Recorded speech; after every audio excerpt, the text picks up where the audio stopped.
Galnet News, your galaxy in focus, 31st of March, 3301. In today's news, war breaks out in Leesti. Operation Tomahawk aims to rid Lave of the code threat. Sources allege that the Crimson State Group defaulted on payments after the Lugh ceasefire. Isenor goes dark as the Chapter of Isinor aims for Reshas. Hudson attacks federal president's history, and Ashling Duval calls out Senator Zemina Torval. Our top story today.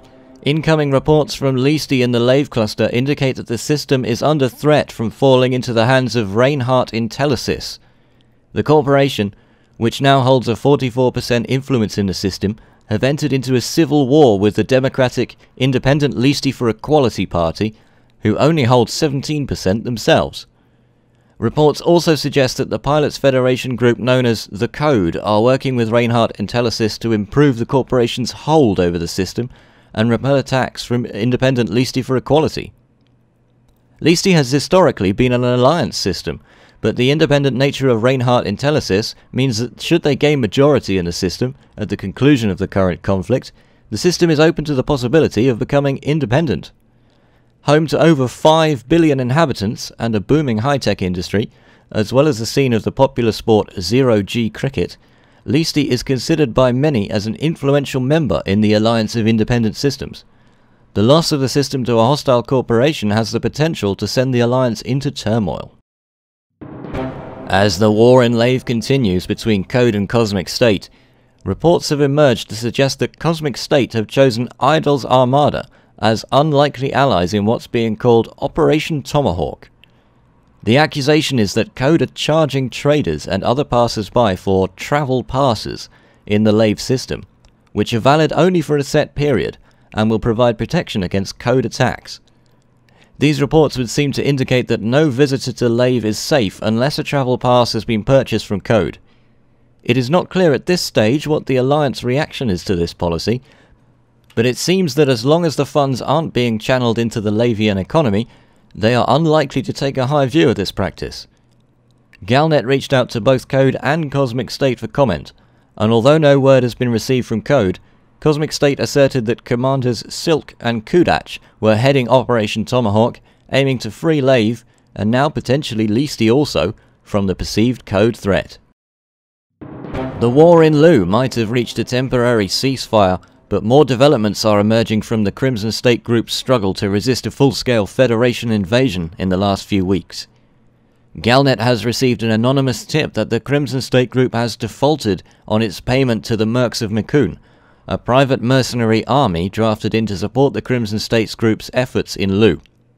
The report suggests that although the Mercs of Mikun devoted significant effort contributing to the Crimson State Group's war efforts, their payment, which consisted of Crimson State Group assistance elsewhere, was refused, with a statement indicating that their forces were still needed in Lugh. With the war in Lugh now a sensitive issue in the Federation, the Crimson State Group could use all the help it can muster, although it seems like relations have been damaged with the Mercs of Mikun, who are themselves a force to be reckoned with. It seems no aggressive action will be taken on the part of the Mercs of Mikun at the present time, and Galnet requests for comment from Crimson State Group representatives have gone unanswered. Some news from Isenor now, where the mysterious Chapter of Isinor appears to be attempting to expand its borders within the region while restricting outsider access to their home system.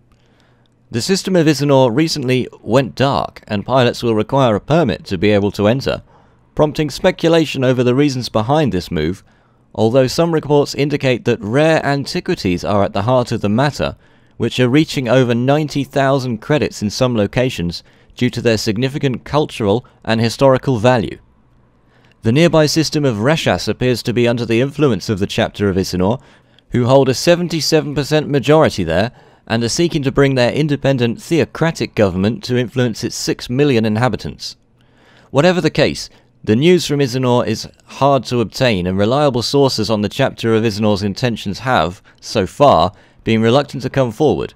In an age where theocracies are rare, the sudden spread of this organization's influence in the area might rattle a few feathers, particularly for those who call nearby systems their home. Some news from the Federation now, where Shadow President Hudson held a press conference on Mars yesterday to address rumours that he would be seeking support to oust President Halsey from office. In a statement he said, "President Halsey has proven time and time again that she is completely unfit for office. She complains about our youth wasting away in legally sanctioned virtual realities, then off the back of shaky intelligence reports, orders the death of thousands of innocent federal civilians trying to escape a nightmarish reality of her own making. We need a commander-in-chief who understands the galaxy we live in, a leader who can make the Federation the shining beacon it was always destined to be, a president we can trust to do the right thing." So to answer the question you've all been asking, yes, I will be seeking support from Congress to remove President Halsey from power. How many more disasters can she be allowed to lead us through? As far as I'm concerned, her removal can't come fast enough. This latest call for President Halsey's resignation now accompanies calls from many other quarters, including a speech given by the East India Company at the weekend in which PR Director Juris Makis also suggested the president should step down. Although President Halsey has resisted calls for her resignation in the past months, support for this action now seems stronger than ever, with the case against her office mounting. It seems Ashling Duval was in the spotlight again last night as the diva Duval took to the streams on the popular Imperial talk show, A Fireside Chat with Serena. Ashling started the show with some high praise for her angels, who have been working hard to remove all unruly elements on Semais. She said, "What they've done, it's just so uplifting, you know? To know that I, inspire people like that, it's just really great, you know? Especially when certain people, certain ancient, misguided, possibly evil people, think that what you're doing is stupid. It's not stupid. It's slavery that's stupid, Serena. Everyone knows that."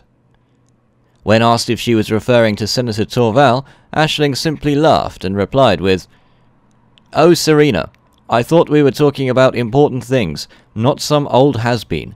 My angels would wipe the floor with her slavers any day of the week. I know deep down our citizens want to do the right thing." That's the Galnet news for today. Tune in next time to keep your galaxy in focus.